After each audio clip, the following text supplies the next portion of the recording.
പുനർജനി പദ്ധതിയുമായി ബന്ധപ്പെട്ട വിജിലൻസ് റിപ്പോർട്ടിന്റെ കൂടുതൽ വിവരങ്ങൾ പുറത്ത്. പ്രതിപക്ഷ നേതാവ് വി ഡി സതീശന്റെ UK യാത്രയിൽ ക്രമക്കേടുണ്ട് എന്ന് റിപ്പോർട്ടിലുണ്ട്.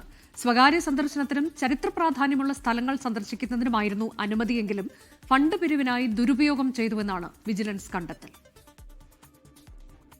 പുനർജനി പദ്ധതിയിലെ CBI അന്വേഷണ ശുപാർശ മുഖ്യമന്ത്രിയുടെ പരിഗണനയിലിരിക്കെയാണ് കൂടുതൽ വിവരങ്ങൾ പുറത്തുവരുന്നത്. സ്വകാര്യ സന്ദർശനത്തിനും ചരിത്ര പ്രാധാന്യമുള്ള സ്ഥലങ്ങൾ സന്ദർശിക്കുന്നതിനുമാണ് വി ഡി സതീശന് UK പോകാൻ കേന്ദ്ര ആഭ്യന്തര മന്ത്രാലയം അനുമതി നൽകിയത്. UK യാത്രയ്ക്ക് അനുമതി നൽകിക്കൊണ്ട് കേന്ദ്ര സർക്കാർ നൽകിയ പൊളിറ്റിക്കൽ ക്ലിയറൻസിൽ ഇക്കാര്യം വ്യക്തമായി ചൂണ്ടിക്കാട്ടുന്നുണ്ടെന്നാണ് വിജിലൻസ് റിപ്പോർട്ട്. എന്നാൽ ഈ യാത്രാനുമതി ഫണ്ട് പിരിവിനായി വി ഡി സതീശൻ ദുരുപയോഗം ചെയ്തെന്നാണ് കണ്ടെത്തൽ.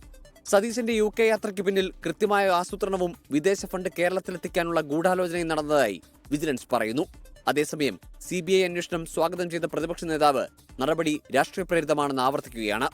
24 തിരുവനന്തപുരം. ലോകത്തെവിടെയായാലും ഏത് സമയത്തും 24 വാർത്തകളും ഓഗ്മെന്റഡ് റിയാലിറ്റി പാക്കേജുകളും എക്സ്പ്ലെയിനറുകളും വിശദമായി കാണാൻ ഞങ്ങളുടെ YouTube ചാനൽ നിങ്ങൾക്ക് സബ്സ്ക്രൈബ് ചെയ്യാം.